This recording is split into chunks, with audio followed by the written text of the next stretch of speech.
Namaskar. Welcome to the 15th edition of the Jaipur Literature Festival, protected by Dettol, Banega Swasth India. We are at Bank of Baroda, Mughal tent. We're delighted to introduce Chats with the Road. This session is presented by Rajasthan Patrika. Sri Lankan writer Shehan Karunatilaka's DSC Prize winning novel, Chinaman, The Legend of Pradeep Mathew, celebrates 10 years while he returns with the beguiling story of renegade war photographer and highlights the documentation of the Sri Lankan conflicts in the Chat with the Dead. Shehan Karunatilaka is the author of the best-selling novel, Chinaman, The Legend of Pradeep Mathew, that won the 2012 Commonwealth Book Prize. Please also welcome Chandrahas Choudhury. He's a novelist, essayist, and a literary critic. He has recently authored My Country is Literature, Adventures in the Reading Life, a book of essays about writers. And they'll both be signing their books after the session is over at the book signing area. Grab your copies, they'll be right here.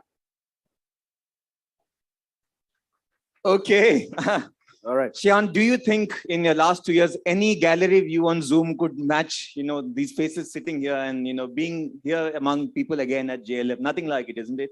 Well, it's fantastic, but I'm glad people turned out at this awkward time, 3 in the afternoon. If I had my way, I'd be under a tree having a nap, waiting for the bar to open. Perhaps people have come here because of the fans. So if you want to close your eyes and nod off, I won't take any offense. It's okay. I understand. No, but I don't think they'll have any reason to, because I've been told that they always put the sparkiest writers on at 3 o'clock so that, everyone will stay awake to balance out the day. So everyone has very high expectations of you, and in whatever way I can enable that. Okay. Let's wake the dead then. Yes. Very good. Let's wake up the sleeping as well. Yes. Okay. Well, before we start though, there are some honors that every writer aspires to, but some honors are so unique that only 1 or 2 in literature can get anywhere close to those. And recently, Wisden Cricket magazine declared Chinaman the 2nd greatest cricket book of all time. I think we should have a big hand of applause for that. This is amazing. Did that make you feel good? Yeah, I read the first book as well, Golden Boy, which is a wonderful book as well. We must give kudos there. But yeah, I didn't think it would have a shelf life longer than the Sri Lankan cricket team.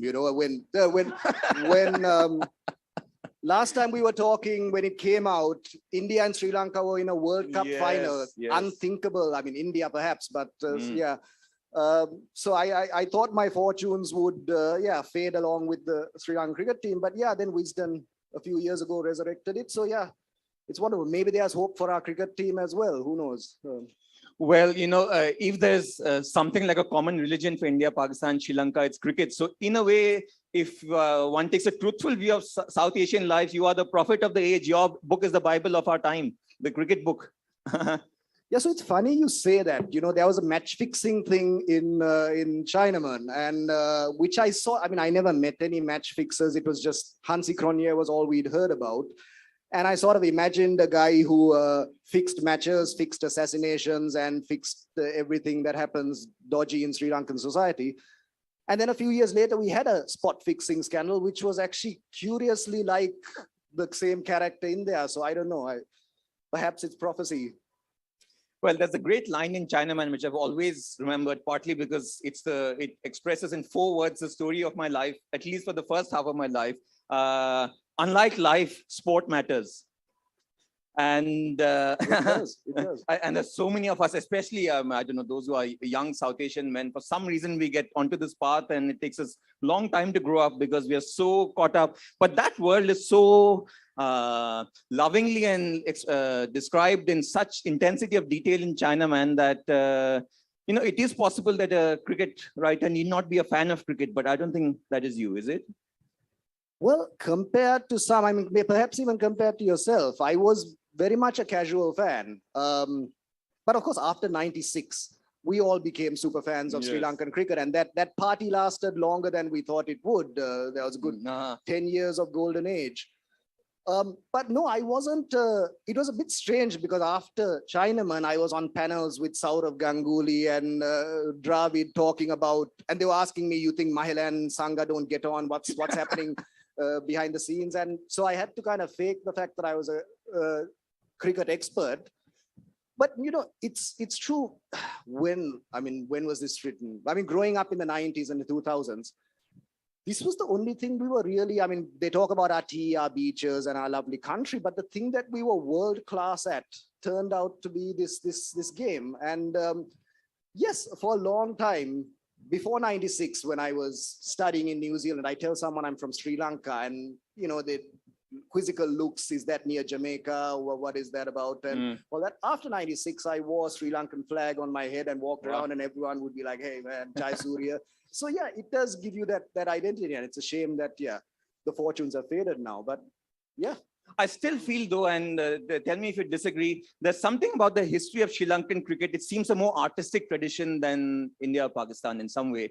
It was, you know, there's a kind of artistry about the batting and a touch of oddity about the bowling that when you put it all together, it's a team full of incredible authenticity or expressiveness in technique, isn't it? yeah. So that's a puzzling thing, because if you look at the team that won 96, this was a bunch of club cricketers who were part-time bank managers, insurance salesmen who take off their ties and then change into their whites and face down McGrath and Warren and stand up to them. And I've often puzzled about this, the fact that, you know, we have Muralidharan, mystery bowlers seem to be, whatever is happening in the Sri Lankan economy or in politics, we seem to produce mystery bowlers who, of course, the mystery gets solved. Now, Murali spun the web from a career, but, you know, we'll never get another one of him. But we produce these, Lasith Malinga. The only explanation I can come to is that the way cricket is taught, it doesn't come out of academies, and Lasith Malinga was a boy who grew up near Hikkadua on the beach playing softball cricket. And anyone who's played softball cricket on a beach knows you're not going to bowl leg spin and get wickets. You have to slide the ball and skid it so it kicks off. So I think this is perhaps, and Jayasurya's technique is from playing in Mathura surrounded by coconut trees where you have to hit over the tree in order to get it. So I think maybe this is where, despite our lack of professionalism, we somehow produced the goods for many years. But now the tragedy is now India has become professional, and now they are a powerhouse that everyone else emulates. Whereas we still tend to feel that we don't need all to be professional. We produce these geniuses. So let's just keep going like that. And sadly, that strategy hasn't paid off in the long run. But I don't know, the cricket team now, do you still think it's got that artistry? And I'm asking the wrong person, you're also a lapsed cricket fan now. No? I can't say I've made a very close study, but I would be surprised if there wasn't one or two people in that tradition still. But speaking of the cricket team, I wanted to ask you, especially when you won this very big honor, you know, you're part of the Sri Lankan cricket pantheon now. Did the actual team itself, whether of the past vintage or present one, at least invite you to a dinner party? I lived next door to Kumar Sangakkara for many years. He didn't know who the hell I was. I'd wake up in the morning at 5, I'd be writing, he'd be going to practice, and he'd wave at me, and little did he know. But of course, later, I met him, and he's a fan of the book and so on. I was a bit worried that I'd get into a bit of trouble because there's a few unflattering things said about certain cricketers of that vintage. And I consulted lawyers before I published. Really? Yeah, just to say, if I call someone Hashan Mahanama, is Hashan Tilakaratna and Roshan Mahanama going to sue me, or what's going to happen? They said, you're okay, because for them to sue you, they have to say that womanizing, match-fixing cricketer is me, and therefore this guy is depicting me, so I was safe. But no, I haven't been invited to the BCCSL or I haven't run for the board cricket presidency, which anyone seems to be able to do, even though I'm perhaps more qualified than most now. You've got plenty of time. Maybe the next time you're here. But I think whether you're a cricket fan or not, people love reading Chinaman because you don't absolutely need to know the history of the sport to enjoy it. And I think one of the reasons for that is that there's two protagonists in the book. Only one of them is a cricketer. And the cricket writer is somebody that everybody can identify with because you're part of the profession yet somewhat marginal within it. You feel like your expertise should count for more than it does. For a while that I was a cricket writer, Bombay Press Club was full of these aging journalists sitting there bitterly over their beers saying, the great old age has gone. And there's different kinds of regrets there, which are all very astutely marshaled in the book. And I wonder if there was a real life model for WG. Not a specific one, but I did, as part of the research, interview all my uncles. So my uncles were of that age. And that's our generation, the older males, this is the thing we bond over. Like, me and my father didn't have a lot of jokes that we shared, but when a cricket match was on, that's where we all bonded. And so I did interview all my uncles. And what I was doing while they were talking to me about how Bradman toured in the 50s. And I was just watching their mannerisms and the way their wives would come in and the relationship, which was, I think, captured in the book as well. These long-suffering wives and these men who think they're experts on everything.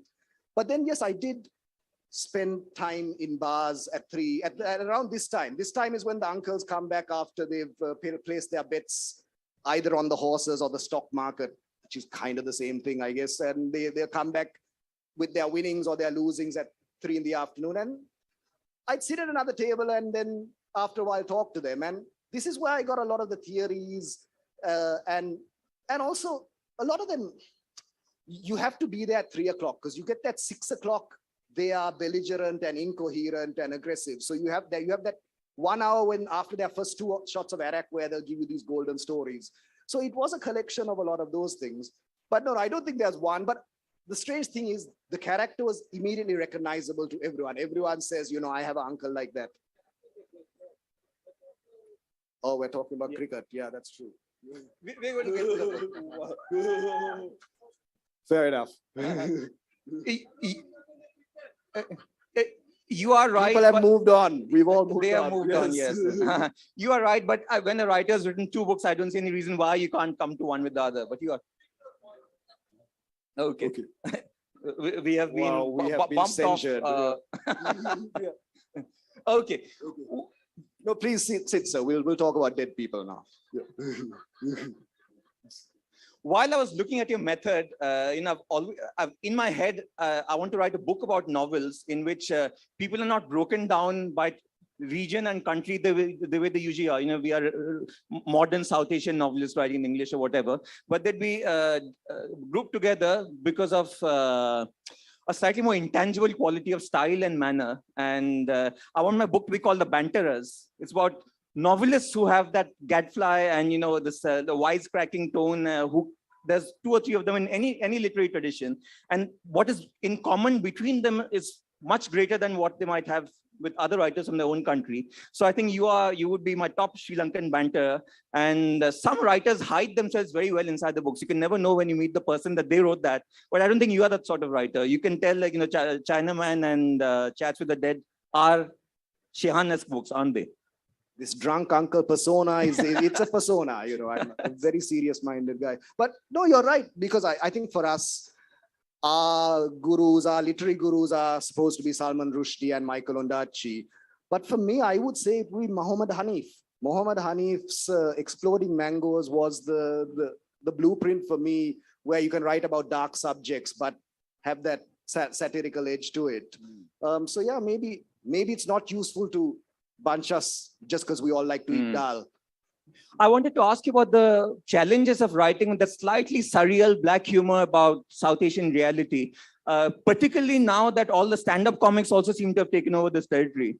There are only so many jokes that can be told about queues and bars, or you think that this is there's a field where there's plenty of people can work together. I think there's plenty. Sri Lanka has been through crisis to crisis. Now the Coming to Chats with the Dead, that's about 1989, which I thought was the darkest period in our history. And then the war ended in 2009, and we all thought this is a new hope. We're going to now become this unstoppable nation. But 10 years down the line, we are now in a grave economic crisis. But what I notice is the humor, now it's moved on to memes. The memes happen as soon as the story breaks. And there's enough absurdity in Sri Lankan politics, even at the moment. Someone said they should patent kottu, kottu roti. Apparently, because apparently America has patented the hamburger, the Italians have patented pasta, so Sri Lanka, and this is what they're doing in the midst of an economic crisis, trying to patent our national dish. And the meme game is very strong. So even though it seems like we're laughing our way to hell in a handbasket, that seems to be the way. So I think there is plenty of material if you're talking about dark stuff, Sri Lanka, but also there's plenty of jokes to be made, I think. When I started reading by the way, I'll ask you about this later, but Chats with the Dead is going to come out in the UK next year as the 7 Moons of Maali Almeida. Correct, yes. So that means that both your books have had 2 different titles. Is this something deliberate or just something that happened? And is there something you prefer? No, not really. I want to finish the book and it's gone, but it hangs around. So Chinaman, I self-published it before I came to JLF. And then, in the end, it got published. But in America, Chinaman was considered a racial slur, which perhaps it is, despite what cricket still uses that term. So it became the Legend of Pradeep Mathew. Chats with the Dead, it had a hard time finding an international publisher. I mean, India, Pakistan, Sri Lanka seemed to get it immediately, but it was quite sluggish finding interest in the UK and the US. And so I ended up, during the pandemic, rewriting a book that I thought was done. And it became The 7 Moons of Maali Almeida. Pretty much the same book, but it's been edited down and all that. And just the references to, because you take for granted, we know what yakas and demons and pretas and all that. And having this pantheon of demons is not a new thing. But I guess for a Western reader who's only used to having the one Satan, yes, it needs some explanation. So so I had to kind of deconstruct the mythology, also explain the fact that Sri Lanka was fighting 3 wars at the same time and how, so, that kind of thing. But I hope the next book I write just has 1 title and that's it. I only write it once, but when I started reading it, I was reminded of the opening sentence of Oran Pamuk's My Name is Red. I don't know if you ever read this book. It's a round table of narration, and the first chapter is narrated by someone who's dead. I'm nothing but a body now, a corpse at the bottom of a well.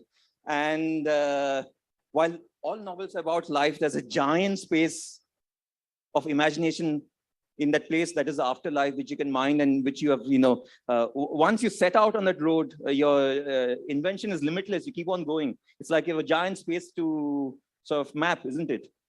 No, it was difficult because a ghost story, so I set out to write a ghost story, and as part of the research, I watched a lot of horror movies, which ended up being a wasted year. Because horror movies, whether you're watching zombie movies or ghost stories, they have that formula. And with the ghost story, the formula is usually nothing happens for 90 minutes. There are lots of loud bangs. And then suddenly at the 90th minute, the ghost is revealed and then everyone dies. But in my book, the ghost is revealed on page 1. So this whole suspense, is the house haunted or not, is out the window. So then I realized I'm going to have to, if I'm going to do this, imagine an afterlife and make sure at least it's plausible and I can sustain it for the narration. So I struggled with that because no one knows what it looks like, even though, and it's hard to interview anyone who's been there and come back. And so I went to religion, I went to philosophy, to spiritualists. And in the end, I settled on this idea that the afterlife is like a visa office. It's like a crowded visa office where all these confused dead people are being herded around, and they have 7 moons in which to resolve whatever their conflicts and so on. And it's just a place of confusion. And that kind of made sense to me. Yes. When you look at Sri Lanka's tragedies. And if you accept that a ghost, and I'm not saying, I never met a ghost. I don't intend on meeting a ghost. I don't know if I can say I believe in them, but if you accept that ghosts are people who died under trauma, under grave injustice, who are unsatisfied, Sri Lanka must be crawling with them. And that was really what I thought, why don't we chat to a few of these people who don't have voices anymore? Because that's another thing with Sri Lankan, even the end of the last war, that's the time I was writing it, 2009. There was a battle of documentaries. Yes. There was a battle of documentaries on the internet. Channel 4 says the killing fields of Sri Lanka, war crimes and so on. Then the government does a counter documentary saying, yes, these people died, but they were used as human shields. And we're seeing this battle of misinformation playing out in Europe now. And it just occurred to me that the only people who could set the record straight are the dead people. And why don't we interview them and see what they have to say about, because no one disputes that the people died, but everyone's saying, no, it was their fault. No, it was their fault. And this may set the record straight. I mean, I don't know if I succeeded at that, but that was really the conceit at the heart of this. As we get to know Maali slowly, when he follows, this disembodied spirit as he begins to tour the afterlife, you kind of, he's a gay hedonist, atheist, and perhaps nihilist. And is this a character, a set of character traits that you spontaneously arrived at as a combination, or did you have to work out that this is perhaps the best position from which to explore that landscape? So it started off being based on Richard de Souza. So the three main characters there's a dead journalist, a dead human rights activist, was based on Dr. Rajini Thiranagama, all died in 1989, and a young Marxist revolutionary who was killed. So I started off doing like almost biographies of these three characters. But of course, as the drafts went on, I realized if I'm doing biographies, I'm going to have to actually do journalism, and yes, it's much easier to make stuff up. And so Richard de Souza was a closet, I mean, everyone was a closeted gay man in the 1980s in Sri Lanka, I guess. So he was a closeted gay man who was a journalist, who was a bit radical in his spare time, but he was also a Colombo 7, one of us. So when revolutionaries die, they happen to be from the rural area, from disadvantaged families. So this was like a middle class revolutionary. But what I ended up changing, Maali he's a war photographer, and yeah, he's a gambler, he's a nihilist, and all of that.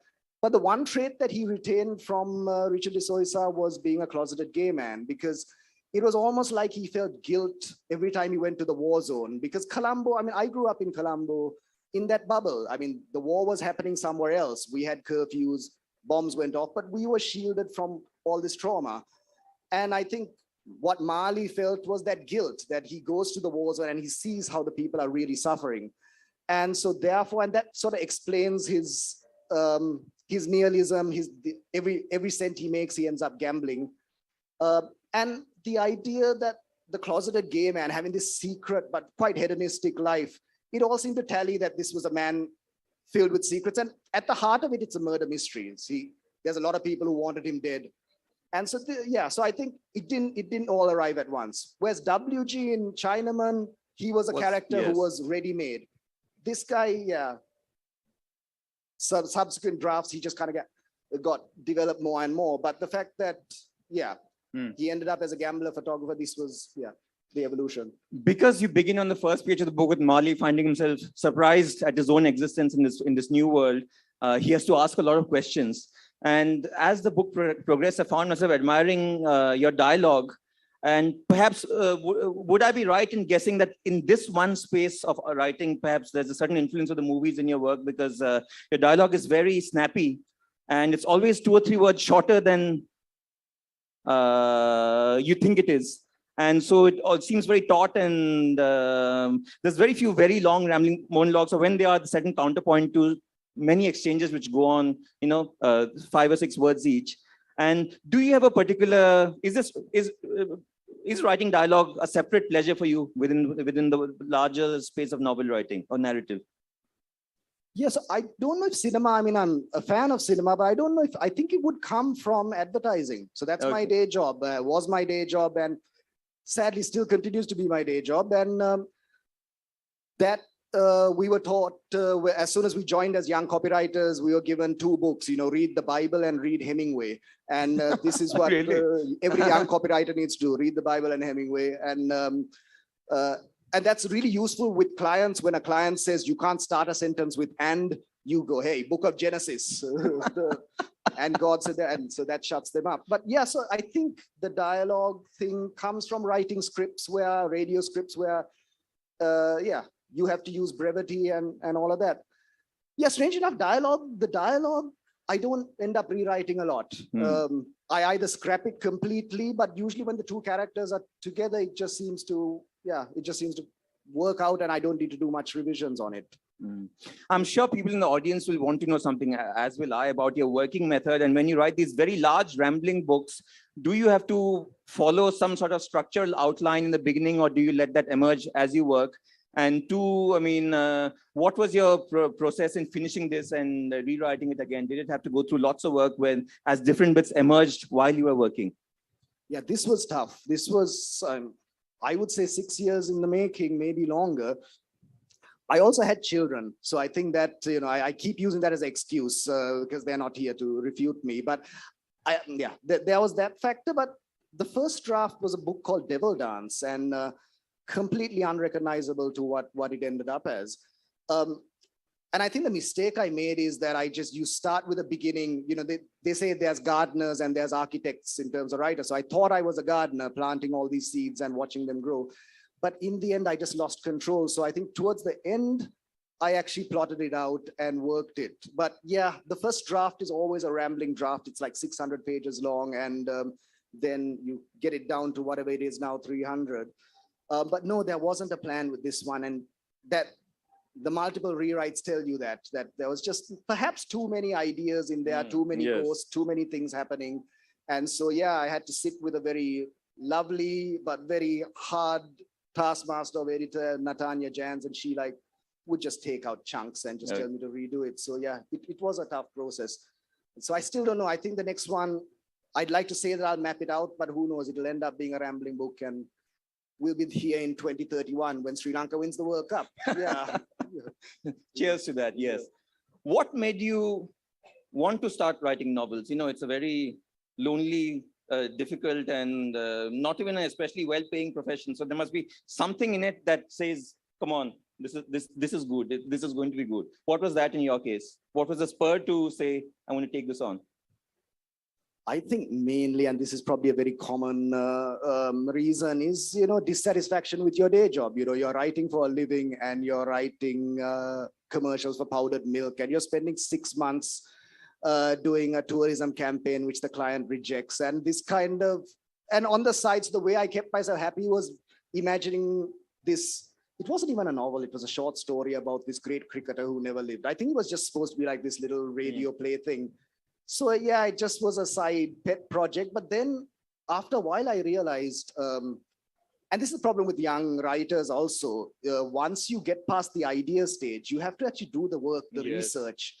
And that always floored me if I was writing about the war, I realized, okay, I'm going to have to now get my facts right. Otherwise, everyone's going to rip me apart. So with this one, with Chinaman, that was it. I just realized all I have to do is watch cricket for a year. And it was just Sri Lankan cricket from 82 to 96. So it was a tight period. And no one used to play test matches with us then. So there was, the canvas was, at least the limits were there. So yeah, I did that for a year, and then so it wasn't like, I didn't sit there saying, I want to write so many novels by this stage. But then once Chinaman was done, then everyone starts asking you, what are you doing next? What are you doing next? And I didn't have a plan. That was just supposed to be a one-off. So no, but what about yourself? Did you have, you were a cricket writer, right? And a lapsed cricket writer. Did you also fall into novels, or that was always the end game? No, I think I always wanted to write novels, and cricket was something that I could do while I worked out what sort of books I wanted to write. I was too young to feel that, I had some sense of what I wanted to say. So in that time, that, like I said, we have the common thing. We always know what we want to say in the realm of cricket. This player is better than that. You sit all night long debating this with your friends till 2 a.m. So at least in one place, we have a very mastery of detail. You remember with all these characters you described, he played that shot in that innings 7 years ago, and that proves that, he had this thing in the arsenal. So that way, I think it's a good model for novel writing in that, you suddenly realize once you know even quite a small area of life quite well, then you are totally in command and you can compose. It brings me to this question I want to ask you. What do you find the most fulfilling part of writing fiction, and what is the most stressful bit? Having finished it is the best. Yes. Stressful. This is stressful. Having to actually talk about it and actually pretend that you had a plan all along. That is it. But now I'm on a third novel. I like this period where I haven't written a word, but I have an idea, and the research stage, that for me is by far, but that's the lazy. I mean, research becomes procrastination after the second year, right? And after you've read the 13th book. And so I like that period when you're just kind of, it's all loose. I don't mind the first draft, but then when you find out the first draft is no good, that's where you're left with, do I chuck this, or do I now, the gambling metaphor, do I, I put in so much into the pot, do I keep betting? So yeah, the revision part, but I think there are some writers who love the process of writing, and there are times where you wake up and it's all happening, but I love having written rather than writing, I think. Okay, then why don't you read for the audience something that you have written, because then that will be a nice way to. Okay, how are we doing for time? We've got Okay. 16 minutes. So you have, before we take questions, you have 6, 7, 8, whatever you. Okay, Yeah.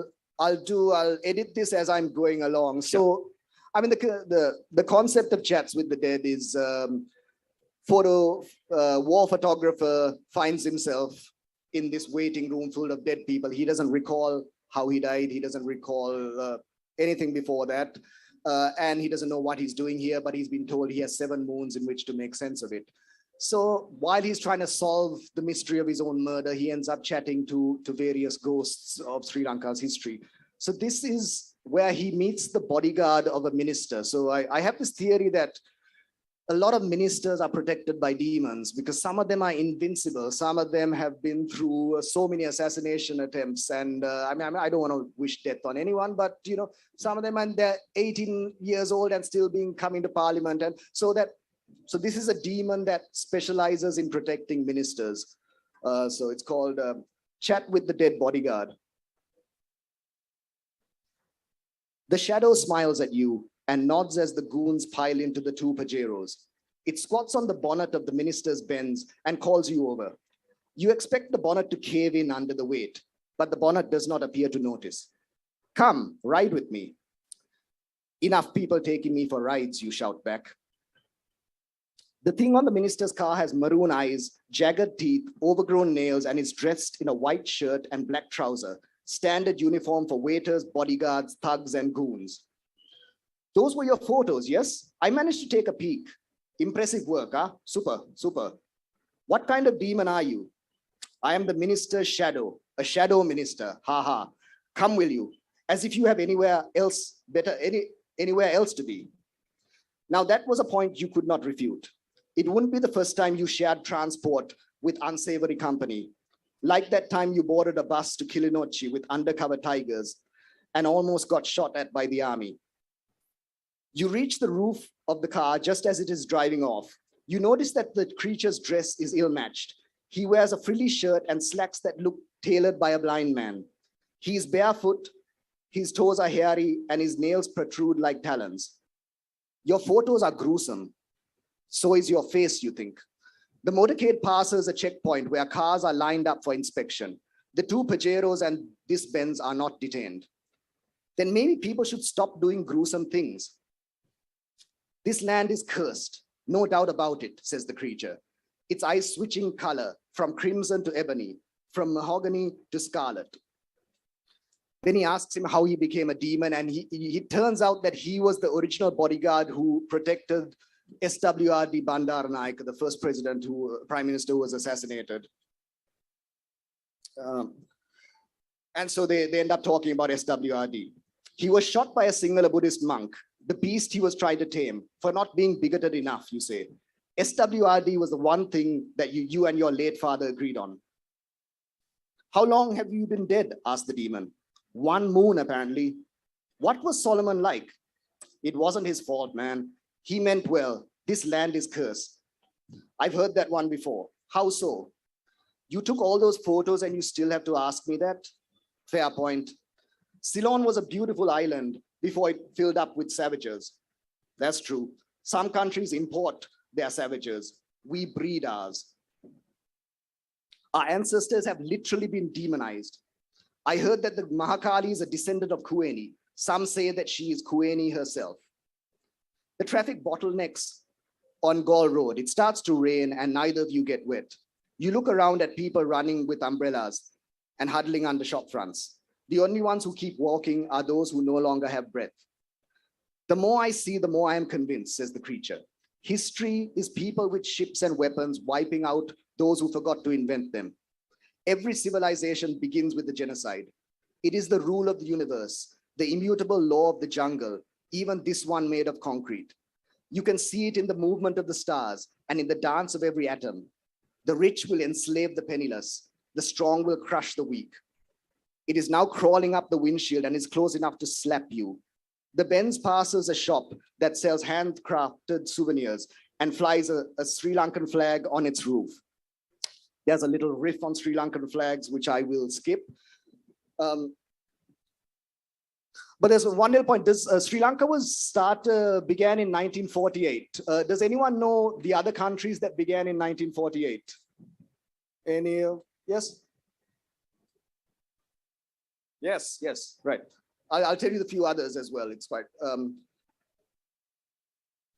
So you want to know why Sri Lanka is cursed? You just said, Kueni, not just her. We were born in 1948. Do you believe in Nakat? Any musician or sports person worth their sweat will tell you that timing is all. Aside from believing in yakas and curses, Sri Lankans also believe in Nakat, in the auspiciousness of time, extending feng shui to the passing of moments. On Sinhala and Tamil New Year, if you face west and light a lamp at 6:48 a.m., you will receive joy. If you face north and spark up at 7:03 a.m., the sky will fall. I don't believe in Nakat. How does 1948 sound to you? Auspicious or suspicious? Do you whisper to the minister? When I need to. Is it hard to learn? Nothing is hard with the right teacher. I need to get off at the cemetery. The car pulls across Buller's Lane into the building that housed the Ministry of Justice. The Philippines also started in 1948. Like us, they are smiley, happy-go-lucky, and vicious when they choose to be. Were you really SWRD's bodyguard? He was a powerful man, but not as powerful as Cyril will be. I will make sure of that. Does every minister have a demon? Only the very best.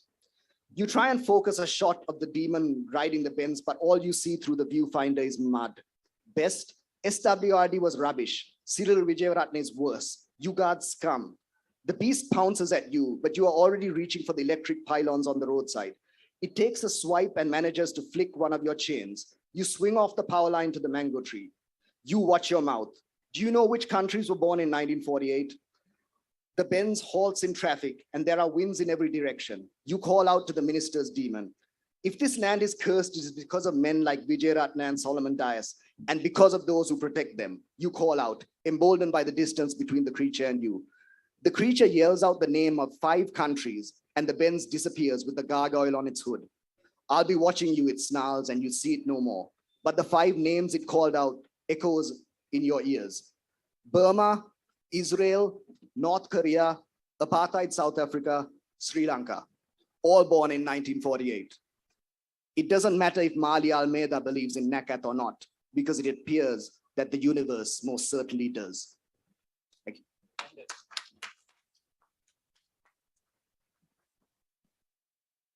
Lovely. Well, we've got 8.5 minutes, so why don't we have some questions from the audience?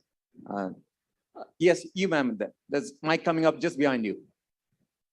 Hi, that was very interesting premise to make a book, Chats with the Dead, because a lot of authors have flirted with the idea of having demonic and, sort of satanic verses like we know Salman Rushdie and, all of that. But what I found very interesting in your case is you actually do not believe in ghosts. And to enter into a domain where you fundamentally say, I really don't subscribe to the idea of the ghosts, that fascinated me. So did you change along the way as you started to create these ghost characters? Well, I wouldn't say I don't believe in them, right? I don't want to mess with any demons lurking here. I just have not seen one. And I visited a lot of haunted houses. So as part of the research phase, me and some friends went on a road trip around Sri Lanka, visiting haunted houses. Absolute waste of time. I didn't use any of that material. It was a fun trip. But, there were creepy places, but I never saw anything. But that doesn't mean they don't exist. I mean, as far as I know, there are some people who see, some people who don't. But it it wasn't about that. It was just, it seemed like because I have no other explanation for why Sri Lanka has ended up where it does, and just seems to have bad luck after bad luck. And so it just seemed plausible that there are a bunch of demons whispering thoughts in people's ears, bad ideas. And so it was more about that. I mean, I have had a few creepy episodes, but I wouldn't say I wouldn't say I believe or I don't believe. I'm sitting there on the fence. But yeah. Okay, who's next? Yes, in the front here, sir. There's the mic. In Nepal, they had a lot of killings, which was happening, I think, every 50 years or something like that. So when you talk about this, I was just thinking about now, did you face any threats because you are writing very explosively, expressively or anything, or because this is something to do with the political leaders and other things, or it is not there? So the reason I chose this period, 1989, was because I'm a bit of a coward, because I was actually, when I was writing it, it was 2009. And in 2009, there was this debate that I touched on, the fact that how was the war won, or how did the war end? Whose fault was it? Were crimes committed, and so on. And I knew if I start touching that territory, that was dangerous. But I realized that I don't have to go to 2009. 1989 was perhaps a much more violent period, and the advantage was everyone's dead. The people who were tortured are dead, the torturers are dead, the president who ordered that was assassinated, all the ministers are dead, and it was also happened to be the other government. So I knew that, and ironically, I mean, it's mentioned there was a peace activist by the name of Rajapaksa who worked in 1989, who was actually going to Geneva protesting about this violence. And and then 20 years later, Rajapaksa ends up becoming the president and being accused of these things. So I figured that writing about 89, no one is going to take offense because there was no one around to take offense. And also that period is pretty well documented, where still there's myth making about the end of the war. There's still myth making about the Easter attacks. I mean, just happened 2 years ago, but there's many conspiracy theories, books written, and not one, no one's been accused of that. I mean, people have been accused, but no one's been charged with it. And so I figured, for this very reason, if I write about contemporary Sri Lanka, I could be asking for trouble. But if I'm writing about the 80s, so-called ancient history, I mean, touch wood, who knows? Sorry to get a lot of people. Yeah. But no one, I'm not pointing a finger at any, there's no one who can take offense actually the current regime can actually get on board and say, yeah, look what those guys did. We're not as bad as those guys, which seems to be what Sri Lankan politics is. We're not as bad as those guys. We vote in the idiots, and then the idiots mess up, so we vote in the murderers, and then the murderers mess up, we vote in the idiots, and everyone's like, yeah, we're not as bad as those guys. That's the slogan now.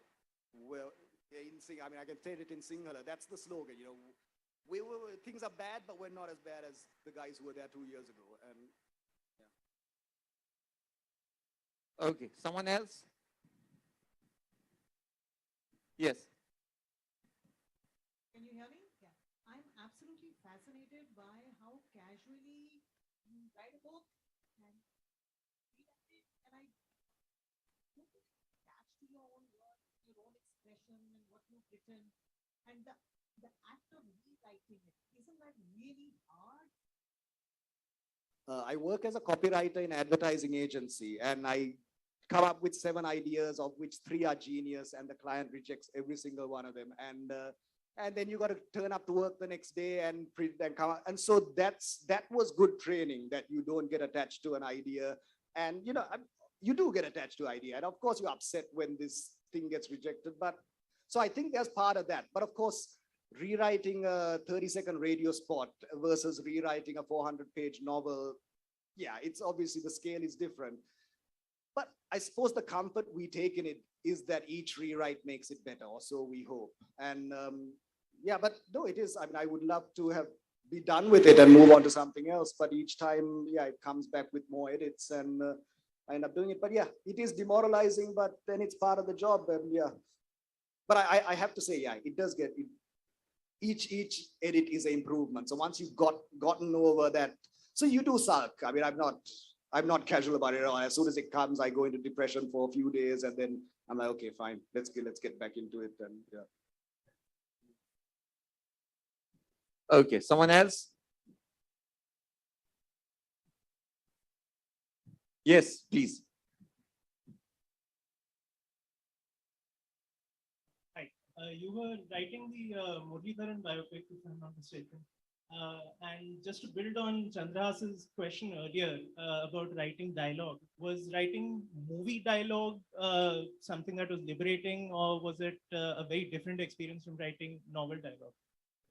So that was another world of pain. I don't know if you followed the story on that. So yeah, Vijay Sethupathi was to play the role, and then there was a huge, and it's kind of strange because Muralidharan was a controversial figure for his action, but he's also, as a Tamil spokesperson, there's very different opinions of him, and which is what I thought was interesting about writing the movie.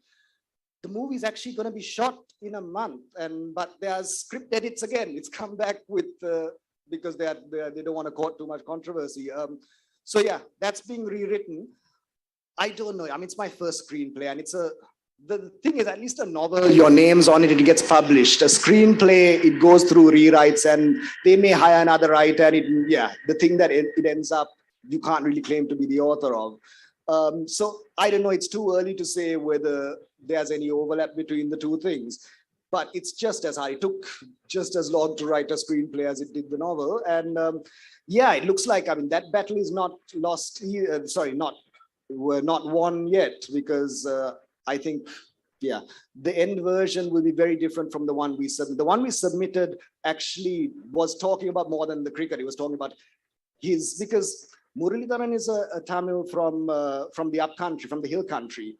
And, there is a difference between Jaffna Tamils and the hill country Tamils. And there's a lot of friction and Murali also is being blamed for, he didn't speak up enough during the height of the war. But then the other side of the coin is, if he had spoken up, would he have taken 800 wickets? Would he have been in the team if he was like a political sportsman? So there's a lot of material to work with there. But dialogue is the least of the issues there, I think. There, it's more like how we deal with these thorny subjects. And also, that was the most difficult, like you said about Chinaman not being about cricket. Because I was in Seattle promoting the Legend of Pradeep Mathew, and where no one has a great knowledge of cricket. And a lady in the audience got up and says, I have a very literary question for you. Do you think Muralidharan chucks? And that I had to sidestep that one and all that. But Shehan, this was great for one afternoon. We should do 2 hours next time, maybe in a bar somewhere in Sri Lanka. I will come over whenever you are. Fantastic. Okay, I think Shehan will be signing copies of his book back there. Let's have a round of applause for. Thank you. We'd like to thank Shehan and Chandrahas. Like Sri Lankan cricket was easy, relaxed, and progressive.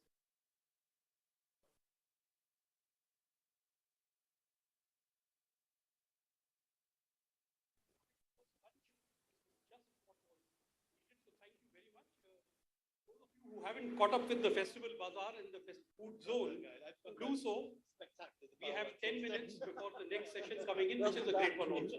Thank you. And yes, there's an important announcement. We thank Rajasthan Patrika for their support for this session.